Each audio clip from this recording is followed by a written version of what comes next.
Class 9th की NCERT की economics की किताब का चौथा चैप्टर, उसका पार्ट नंबर 2।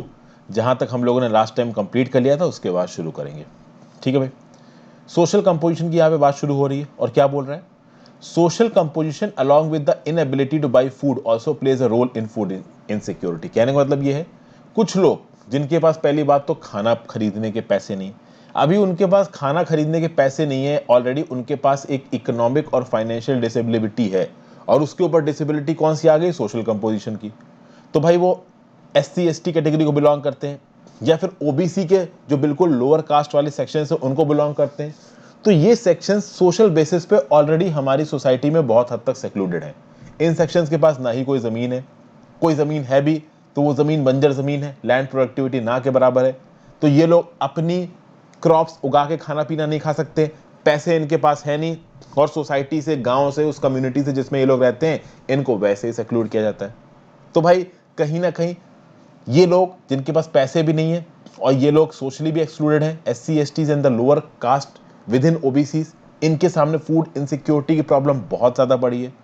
फिर अगर लोग नेचुरल डिजास्टर से अफेक्ट हो जाते हैं, तो किसी एक जगह पे अगर नेचुरल डिजास्टर आता है तो ऑब्वियस सी बात है, लोग बचने के लिए वहां से किसी और जगह भागेंगे, जिस जगह पे भी जाएंगे वो काम की तलाश करेंगे। ये भी फूड इनसिक्योर पीपल की कैटेगरी में जाते हैं। फिर यहाँ पे माल न्यूट्रिशन की प्रॉब्लम वुमेन के अंदर ही बहुत ज़्यादा है, ठीक है ना। और वुमेन के अंदर अगर माल न्यूट्रिशन की प्रॉब्लम है तो वो एक्यूट हो जाती है। क्यों एक्यूट हो जाती है, क्योंकि उस वुमेन का जो बच्चा पैदा होगा, he is also at the risk of mall nutrition. जब माँ ही हेल्दी नहीं है तो बच्चा कैसे हेल्दी हो सकता है। आगे बढ़ने से पहले वीडियो पे लाइक का बटन दोस्तों, अगर अब तक इस वीडियो को शेयर और सब्सक्राइब ना किया हो चैनल को, बिल्कुल कर दीजिए। मुझे सपोर्ट करने के लिए आप ज्वाइन बटन दबा सकते, चैनल के मेंबर ही बन सकते हैं। इंस्टाग्राम पे फॉलो कर लीजिए, आपकी जेन्युइन डाउट्स जवाब दूंगा। टेलीग्राम ग्रुप ज्वाइन कर लीजिए, वहाँ पे आपको इस पर्टिकुलर लेक्चर की PDF मिल जाएगी। इस पर्टिकुलर लेक्चर की तो नहीं, क्योंकि ये NCERT है। NCERT की PDFs NCERT की वेबसाइट पे ऑनलाइन फ्री अवेलेबल है। जो भी मैं करंट अफेयर्स की वीडियोस बनाता हूँ उनकी PDF मिल जाएगी, ठीक है भाई। उसके बाद a large proportion of pregnant and nursing mothers and children under the age of 5 years constitute an important segment of food insecure population। बहुत ज़्यादा प्रेग्नेंट वुमेन जो कि हमारे गांव के बीहड़ रूरल इलाकों में रहती हैं, और a majority of those women जो कि सेल्फ डिपेंडेंट नहीं है, या फिर आप कह सकते हो कि सबर्बन इलाकों में रहती हैं। तो आपको पता है कि हमारे सोसाइटी का जो सोशल सेटअप है, वहाँ पे आदमियों की हेल्प पे ज़्यादा ध्यान दिया जाता है, लेडीज़ की हेल्प पे ज़्यादा ध्यान नहीं किया जाता। तो ये जो प्रेग्नेंट वुमेन है, ठीक है ना, या फिर वो बच्चे जो कि 5 साल से नीचे की उम्र में आते हैं, ये बहुत इंपॉर्टेंट तबका है फूड इनसिक्योर पॉपुलेशन में। कहीं ना कहीं वो पॉपुलेशन जिसके पास फूड की कमी है, फूड में इनसिक्योरिटी, उसमें ये लोग एक मेजर पार्ट बनते हैं। अगर आप बात करो नेशनल हेल्थ एंड फैमिली सर्वे 1988-89 की, 1998-99 की, तो ऐसे वुमेन और चिल्ड्रन जो कि फूड इनसिक्योरिटी से गुजर रहे हैं, इनका नंबर लगभग 11 करोड़ है। देश की 130 करोड़ की आबादी में, और 1998-99 में तो आबादी और कम थी, उस समय पे 11 करोड़ ऐसे वुमेन और चिल्ड्रन थे जो इस प्रकार की प्रॉब्लम से जूझ रहे थे। और अगर आप देखो, ये जो फूड इनसिक्योर पीपल हैं, कहीं ना कहीं इनका जो डिस्ट्रीब्यूशन है वो अलग अलग जगहों पे अलग अलग होता है। वो रीजन्स कंट्री के जो कि इकोनॉमिकली बैकवर्ड हैं, जो कि सोशली बैकवर्ड हैं, वहाँ पे इस प्रकार की प्रॉब्लम बहुत देखने को मिलती है। जैसे कि ऐसी जगह है जहाँ पे पॉवर्टी ज़्यादा है, फॉर एग्जाम्पल उत्तर प्रदेश और बिहार जैसे स्टेट्स। ट्राइबल और रिमोट एरियाज तो बिल्कुल नॉर्थ ईस्ट के जंगलों में चले जाइए, वो इलाके जहाँ पे बहुत सारे नेचुरल डिजास्टर्स आते हैं। तो इस प्रकार के इलाकों में अगर आप देखोगे तो भाई कहीं ना कहीं वुमेन और चिल्ड्रन जो कि फूड इनसिक्योरिटी की प्रॉब्लम से जूझ रहे हैं बहुत ज़्यादा है। फिर आगे बात की जाए, in fact the states of Uttar Pradesh, eastern and south eastern parts, Bihar, Jharkhand, Orissa, West Bengal, Chhattisgarh, parts of Madhya Pradesh and Maharashtra account for largest number of food insecure people in the country. ये जिन स्टेट्स के अभी नाम लिए, यहाँ पे बहुत सारे फूड इनसिक्योर मिलते हैं। इनफैक्ट देश के सबसे ज़्यादा फूड इनसिक्योर इन्हीं जगहों पर मिलते हैं। और फूड इनसिक्योरिटी का एक बेसिक सबसेट है जिसका नाम है हंगर। भाई फूड इनसिक्योरिटी है मतलब क्या है, कि आपको पता नहीं है कि खाना मिलेगा कि नहीं मिलेगा। अभी आपको पता नहीं है खाना मिलेगा कि नहीं मिलेगा, मतलब खाना खतरे में। खाना खतरे में तो क्या लगेगा, भूख लगेगी। तो भूख is also an expression of poverty. Okay भाई, तो अगर आप फूड सिक्योरिटी ले आते हो तो आप हंगर को एलिमिनेट कर सकते हो। और हंगर से भी आगे आता है भैया क्रॉनिक हंगर। समझ गए भाई आपको, हंगर के दो डायमेंशन है, एक क्रॉनिक हंगर, एक सीजनल हंगर। क्रॉनिक हंगर मतलब हद से ज्यादा हंगर, मतलब कहने का मतलब यह है कि जो खाना आप खा रहे हो वो बिल्कुल ही इनएडिक्वेट है। देखिए खाना खाओगे नहीं 3 4 5 दिन 10 दिन, मर जाओगे। भगत सिंह तो हो नहीं कि भैया चल रही है, महीने से ज़्यादा चल रही है आपकी भूख हड़ताल, आप खाना नहीं खाओगे आप मर जाओगे, नो डाउट। तो भाई कुछ ना कुछ आप शरीर के अंदर डालते रहते हो, लेकिन अगर आप शरीर के अंदर जो भी डाइट डाल रहे हो उसकी जो क्वांटिटी है वो भी इनएडुकेट है और उसकी जो क्वालिटी है वो भी बिल्कुल गंदी है, तो आप किससे सफर कर रहे हो? आप क्रोनिक हंगर से सफर कर रहे हो। क्रोनिक हंगर मतलब आपके पास इतनी कम इनकम है और आप इतने इनेबल हो कि अपने सर्वाइवल तक के लिए फूड नहीं खरीद सकते। दूसरा एक एस्पेक्ट होता है सीजनल हंगर, जो कि क्रोनिक हंगर जितना खतरनाक नहीं है बट ये भी खतरनाक है। सीजनल हंगर क्या है?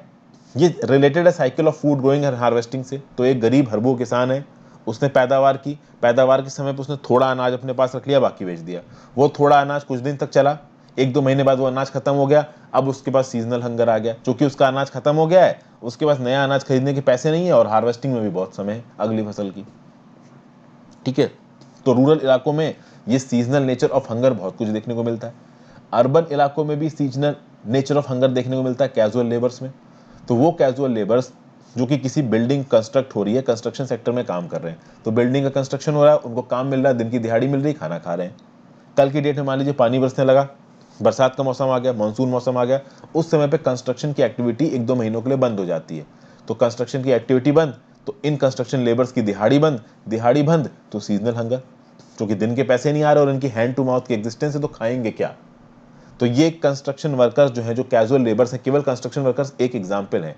वो कैजुअल लेबर्स जो अर्बन इलाके में पूरे साल का काम नहीं ढूंढ पाते, ये सीजनल हंगर से गुजरते हैं। ये टेबल 4.2 आपको बता रहा percentage of house holds with hunger in India. तो 1983 में सीजनल हंगर वाले 16.2% हाउस होल्ड्स थे, क्रॉनिक हंगर वाले 2.3 थे, ओवरऑल 18.5%। कहने का मतलब देश के 100% में से 18.5% क्रॉनिक हंगर वाले हाउस होल्ड्स हैं। 1993-1994 में सीजनल हंगर वाले हाउस होल्ड्स हो गए 4.2%, क्रॉनिक वाले 0.9%, ओवरऑल टोटल हो गया 5.1%। 1999-2000 में सीजनल हंगर वाले हाउस होल्ड्स हो गए 2.6%, क्रॉनिक वाले 0.7%, टोटल हो गए 3.3%। ये रूरल इलाके की बात हो रही है। उसी तरीके से अर्बन इलाके का फिगर यहाँ पे दे रखा है। कुल मिला के बात की जाए तो अगर आप सीजनल और क्रॉनिक हंगर का परसेंटेज देखेंगे तो वो इंडिया में डिक्लाइन किया है। कहीं ना कहीं इंडिया इंडिपेंडेंस के बाद सेल्फ सफिशिएंसी इन फूड ग्रेन्स को लाने की कोशिश कर रहा है।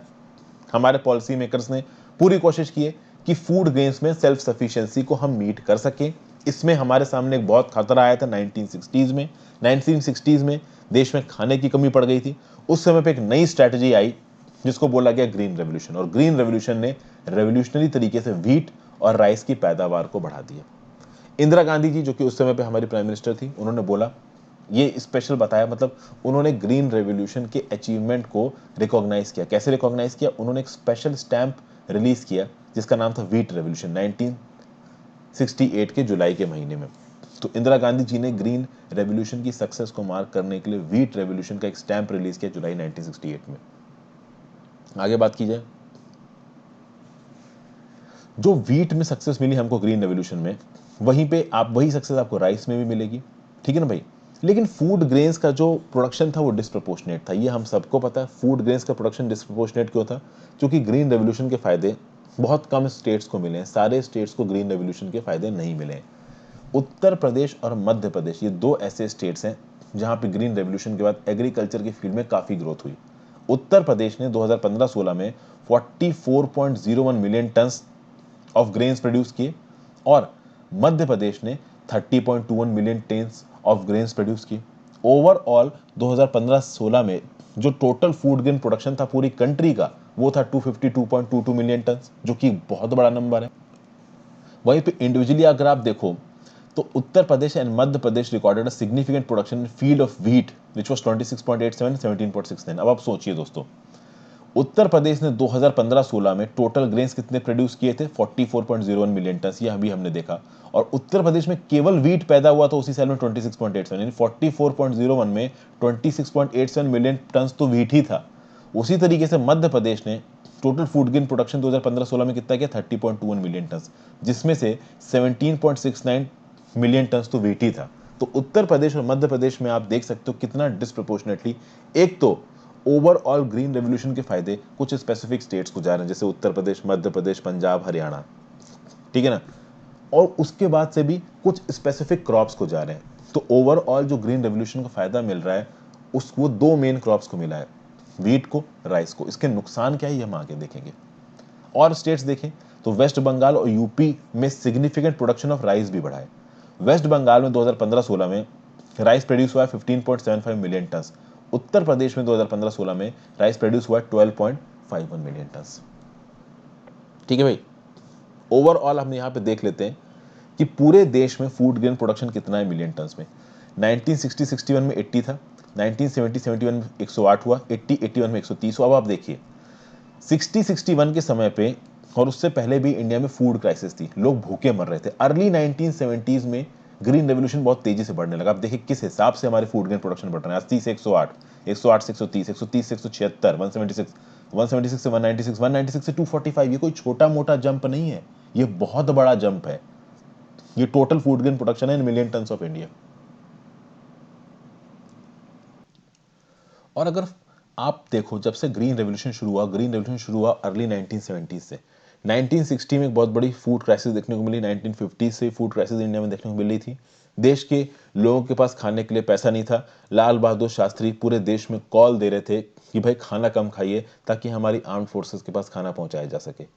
और उसके बाद 1970 से जब ग्रीन रेवोल्यूशन आएगा, इंडिया में कभी भी फेमिन नहीं आया। एडवर्स वेदर कंडीशंस के दौरान भी फेमिन नहीं आया। पिछले 30 सालों में हम लोग फूड ग्रेन्स में पूरी तरीके से सेल्फ सफिशिएंट हो चुके हैं, because a variety of crops grow किए हैं। और कहीं ना कहीं जो व्हीट और राइस, जो कि दो सबसे इंपॉर्टेंट क्रॉप्स हैं, वो तो बहुत धड़ल्ले से ग्रो हुए हैं। फूड ग्रेन की जो अवेलेबिलिटी है एडवर्स वेदर कंडीशंस में भी कंट्री में कभी कम नहीं पाई गई है, तब से लेकर आज तक। और कहीं ना कहीं सरकार ने अपनी पॉलिसीज के थ्रू भी फूड अवेलेबिलिटी को कम नहीं होने दिया गया। जैसे सरकार की दो पॉलिसीज है, एक है बफर स्टॉक। बफर स्टॉक मतलब सरकार ने एक sizeable amount of food grains के स्टॉक को पाइलअप करके रखा है, इकट्ठा करके रखा है। तो एक तो हो गया बफर स्टॉक, दूसरा हो गया PDS system, public distribution system सरकार ने चला रखा है, जिसके थ्रू सरकार समय समय पे जो फूड ग्रेन्स है जरूरतमंद के बीच में बांटते रहते हैं। बफर स्टॉक के बारे में अभी बात करेंगे, पब्लिक डिस्ट्रीब्यूशन सिस्टम के बारे में बात करेंगे। सबसे पहले देखते हैं बफर स्टॉक के बारे में। बफर स्टॉक क्या है? तो भाई it is the stock of food grains, जिसमें मेनली व्हीट और राइस आते हैं। बाकी स्टॉक भी सरकार मेंटेन करके रखती है, बट जो मेजर स्टॉक है सरकार के पास वो है गेहूं का और चावल का। ज्यादातर ये जो प्रोक्योरमेंट होता है गेहूं चावल का ऑन बिहाफ ऑफ गवर्नमेंट, वो कौन करता है? Food corporation of India. तो food corporation of India wheat और राइस खरीदती है from farmers in the state, उन स्टेट से खासकर जहां पे सरप्लस प्रोडक्शन है। ओके भाई, और सोइंग सीजन से पहले ही जो सरकार है वो एक मिनिमम सपोर्ट प्राइस डिक्लेयर करती है, और इस मिनिमम सपोर्ट प्राइस पे सरकार व्हीट और राइस को खरीदेगी। ये फार्मर्स को क्रॉप सो करने से पहले ही पता होता है, तो ऑब्वियसली बात है फार्मर्स भी अपने खेती को उस प्रकार से प्लान कर लेते हैं। ओके भाई, उसके बाद अगर आप देखो जो भी मिनिमम सपोर्ट प्राइस के रिजीम के अंदर food corporation of India food grains purchase करता है, उनको ग्रेनरीज में बंद करके रखा जाता है। ग्रेनरीज मतलब वो जगह है जहां पे स्टॉक्स को स्टोर करके रखा जाता है। ये बफर स्टॉक सरकार क्यों मेंटेन करती है? ये बफर स्टॉक सरकार इसलिए मेंटेन करती है जो कि 1950s और 1960s के समय पे सरकार ने देखा इंडिया ने इतनी जंगें लड़ी, इंडिया में कहीं ना कहीं फूड ग्रेन्स की कमी हो रही थी। सरकार ने बोला कि हम कभी भी अब अपने देश में फूड ग्रेन की कमी होने नहीं देंगे। तो हमारे यहाँ चाहे वेदर कंडीशंस खराब हो, चाहे डिजास्टर आ जाए, कोई कैलेमिटी आ जाए, चाहे हमारे किसी देश के साथ जंग चल रही हो, कुछ भी हो रहा हो, हमारे यहाँ फूड ग्रेन्स की कमी नहीं होगी। सरकार ने पहली बात तो ये चीज इंश्योर की बफर स्टॉक को मेंटेन करके। दूसरा, सरकार ने बोला कि भाई हमारे देश के गरीब लोग जिन जो फूड इनसिक्योर है, जिनके पास फूड की सिक्योरिटी नहीं है, तो कहीं ना कहीं उनके पास फूड ग्रेन्स पहुंचाना, हमारे देश के वो हिस्से जहां पे एग्रीकल्चर नहीं होता है वहां तक डेफिसिट इलाकों में फूड ग्रेन्स को पहुंचाना और poor strata of the society को अवेलेबल करवाना, इसके लिए सरकार के पास स्टॉक होना चाहिए ग्रेन्स का, इसलिए सरकार ने ग्रेन्स का स्टॉक बनाया। तो ये तो रीजंस हो गए बफर स्टॉक बनाने के। फिर बात करते हैं what is public distribution system. देखिए, फूड कॉर्पोरेशन ऑफ इंडिया जो फूड प्रोक्योर करती है गवर्नमेंट से, ठीक है ना, उसको भाई फिर गवर्नमेंट रेगुलेटेड राशन शॉप्स के through poor sections of the society में बांटा जाता है। इसको फेयर प्राइस शॉप भी बोलते हैं। ये जो राशन शॉप्स चलती हैं पब्लिक डिस्ट्रीब्यूशन सिस्टम के अंदर चलती हैं, ठीक है ना भाई। तो आप देखोगे हर जगह पे देश में राशन शॉप्स खुल गई। देश में पूरे 5.5 5.5 लाख राशन शॉप्स हैं, और इन 5.5 लाख राशन शॉप्स पे डिस्काउंटेड अमाउंट पे पैसा राशन अवेलेबल कराया जाता है, गेहूं चावल अवेलेबल कराया जाता है पूरर सेक्शंस ऑफ द सोसाइटी के पास। तो हर लोकेलिटी में, हर विलेज में, हर टाउन में, हर सिटीज में ये राशन शॉप्स अवेलेबल है। इन राशन शॉप्स को फेयर प्राइस शॉप भी कहा जाता है। इन फेयर प्राइस शॉप्स में फूड ग्रेन्स, शुगर, केरोसिन, हर कुछ पाया जाता है। ठीक है ना भाई। These items are sold to people at a price lower than the market price.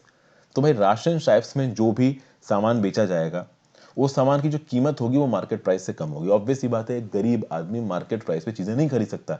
तो गेहूं 20 रुपए किलो मिल रहा है, चावल 25 रुपए किलो मिल रहा है, वो नहीं खरीद सकता मार्केट प्राइस पे। तो उसको कहीं ना कहीं डिस्काउंटेड प्राइस पे खरीदना है, और वो डिस्काउंटेड प्राइस को कहाँ मिलेगा? राशन शॉप में मिलेगा।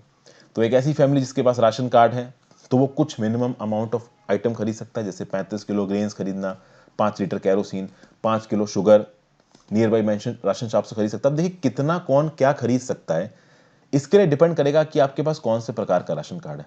3 प्रकार के राशन कार्ड इसमें एग्जिस्ट करते हैं। एक तो अंत्योदय कार्ड है जो कि सबसे गरीब लोगों के लिए, एक है बीपीएल कार्ड जो कि बिलो पॉवर्टी लाइन है बट अंत्योदय से ऊपर है, और एक है अबर पॉवर्टी लाइन कार्ड। तो 3 प्रकार के कार्ड दिए जाते हैं, 3 प्रकार के कार्ड वाले राशन शॉप से अपने ग्रेन्स को खरीद सकते हैं। राशनिंग को इंडिया में कब इंट्रोड्यूस किया गया? सबसे पहले तो शब्द राशनिंग का मतलब समझिए। राशनिंग का मतलब यह हो गया कि भाई आपको कैटेगराइज किया गया, तो पॉपुलेशन को कुछ ग्रुप्स में कैटेगराइज किया गया, एक ग्रुप को अलॉट कर दिया गया कि आपको जो भी राशन दिया जाएगा वो इतना राशन आपको महीने में इतने दाम पे दिया जाएगा। तो इसको रैशनिंग बोलते हैं। रैशनिंग मतलब कि पॉपुलेशन को आइडेंटिफाई किया गया, उनकी जरूरतों के हिसाब से बताया गया कि भाई आपको इतना राशन इतने दाम पे दिया जाएगा, इसको बोला था राशनिंग। ठीक है ना भाई। बंगाल फेमिन जब आया था 1940 से ही राशनिंग को इंडिया में इंट्रोड्यूस किया गया था। 1960s में ग्रीन रेवोल्यूशन आने से पहले जब देश में एक मैसिव फूड क्राइसिस हो गई थी, हमारे पास खाने के भी पैसे नहीं बचे थे खाना खरीदने की, हमारे देश में खाने की अवेलेबिलिटी ही नहीं थी, तो उस केस में भी राशनिंग सिस्टम को 1960s में इंट्रोड्यूस किया गया। और फाइनली आप देखोगे ग्रीन रेवोल्यूशन के आने के बाद जब पॉवर्टी लेवल इंडिया में बहुत ज्यादा बढ़े मिड 1970s में, ठीक है ना भाई, तो उस समय पे 3 इंपॉर्टेंट फूड इंटरवेंशन प्रोग्राम चलाए गए। उस समय पे जो पब्लिक डिस्ट्रीब्यूशन सिस्टम था उसको और एक्सटेंड किया गया। 1970s में, मिड 1970s में जब पॉवर्टी गरीबी इंडिया में बहुत ज्यादा बढ़ी, पहले जो पब्लिक डिस्ट्रीब्यूशन सिस्टम एग्जिस्टेंस था उसको और आगे बढ़ाया गया। एक सर्विस को और शुरू किया गया जिसका नाम था इंटीग्रेटेड चाइल्ड डेवलपमेंट सर्विसेज, और एक और सर्विस शुरू हुई जिसका नाम किया गया food for work. Food for work को इंट्रोड्यूस किया गया 1977-78 में, इंटीग्रेटेड चाइल्ड डेवलपमेंट सर्विसेज को शुरू किया गया 1975 में, और कहीं ना कहीं पब्लिक डिस्ट्रीब्यूशन सिस्टम बहुत पहले से चल रहा था। ये सारे प्रोग्राम्स लॉन्च किए गए। और इन प्रोग्राम्स का मतलब क्या था? देखिए 2 प्रकार के प्रोग्राम थे। एक प्रोग्राम तो ऐसा था जो सीधे सीधे गरीबों में खाना बांट रहा था, for example public distribution system. तो आपको पता है कि पब्लिक डिस्ट्रीब्यूशन सिस्टम के अंदर जो आपकी राशन शॉप्स होंगी, जो फेयर प्राइस शॉप्स होंगी, वहां पे आपको अनाज मिलेगा डिस्काउंटेड दाम पे। मिड डे मील में क्या होगा कि जो बच्चे स्कूल में पढ़ने जा रहे हैं उनको लंच मिलेगा फ्री में। तो ये तो वो स्कीम्स हो गई जो सीधे सीधे खाना बांट रही इन लोगों के बीच में। इसके अलावा सरकार ने बहुत सारी पोवर्टी एलिवेशन प्रोग्राम चलवाए, और जो भी पोवर्टी एलिवेशन प्रोग्राम चलाए जाते थे उसमें एक्सप्लिसिट फूड कंपोनेंट था, क्योंकि सरकार को यह पता था कि जो गरीब है उसकी गरीबी सबसे एक्यूट फॉर्म में कहां पे आएगी? उसकी गरीबी सबसे एक्यूट फॉर्म में वहां पे आएगी जहां पे उसके पास खाने का पैसा नहीं होगा। तो सरकार ने बोला कि भाई ठीक है, पोवर्टी एलिवेशन प्रोग्राम में हमको एक फूड कंपोनेंट भी रहना है, और खासकर वो पोवर्टी एलिवेशन प्रोग्राम बहुत ज्यादा सक्सेसफुल हुए जहां पे एम्प्लॉयमेंट दिया जा रहा था लोगों को। जब लोगों को काम मिला, उस काम के दम पे लोगों ने कमाया। जब काम के दम पे लोगों ने कमाया, ऑब्वियस सी बात है उनके पास कमाई आई, और उस कमाई के दम पे अपनी फूड सिक्योरिटी को उन्होंने पूरा किया। तो आप देखोगे कि सरकार ने बहुत अलग अलग तरीके के प्रोग्राम चलाए हैं जिसके थ्रू सरकार ने पोवर्टी को हटाने की कोशिश की, और पोवर्टी को हटाने की कोशिश के साथ साथ जो लोग उनको खाना भी मिलेगा, साथ साथ mid day meal scheme, PDS जैसी स्कीम से सीधे सीधे अनाज को लोगों तक पहुंचाया गया। यहाँ पे बहुत सारी स्कीम्स चलाई गई, जैसे rural wage employment programme, NREGA programme हो गया, उसके बाद संपूर्ण ग्रामीण रोजगार योजना हो गया, मिड डे मील स्कीम हो गया, इंटरग्रेटेड चाइल्ड डेवलपमेंट सर्विसेज हो गया। ऐसी बहुत सी स्कीम्स पहले चलाई गई। यहाँ पे बात कर लेते हैं नेशनल फूड सिक्योरिटी एक्ट 2013 की। ये जो नेशनल फूड सिक्योरिटी एक्ट 2013 में आया, इसने बोला कि हम फूड और न्यूट्रिशनल सिक्योरिटी प्रोवाइड करेंगे एट अफोर्डेबल प्राइसेस, ताकि देश के लोग डिग्निटी के साथ जी सकें। 75% ऑफ द रूरल जनता इस एक्ट के अंदर कवर हुई, 55% ऑफ द अर्बन पॉपुलेशन इस एक्ट के अंदर कवर हुई। ऑलमोस्ट इतनी जनता इस एक्ट के अंदर कवर हो गई। अगली वीडियो में हम बात करेंगे current status of public distribution system in India, अन्य अंत्योदय योजना क्या है, इस चीज़ को समझने की कोशिश करेंगे। हमारे यहाँ पे बफर नॉर्म्स को क्यों प्रॉपर तरीके से इंप्लीमेंट नहीं किया जा रहा, क्यों ज़रूरत से ज़्यादा चीज़ों को स्टोर किया जा रहा है, और कहीं ना कहीं रोल ऑफ कोऑपरेटिव्स क्या है हमारे देश में फूड सिक्योरिटी को मीट करने में कोऑपरेटिव्स ने क्या रोल प्ले किया। तो ये सब चीज़ों को नेक्स्ट वीडियो में देखेंगे। Thank you for watching friends. Video को लाइक और शेयर किए बिना मत जाना।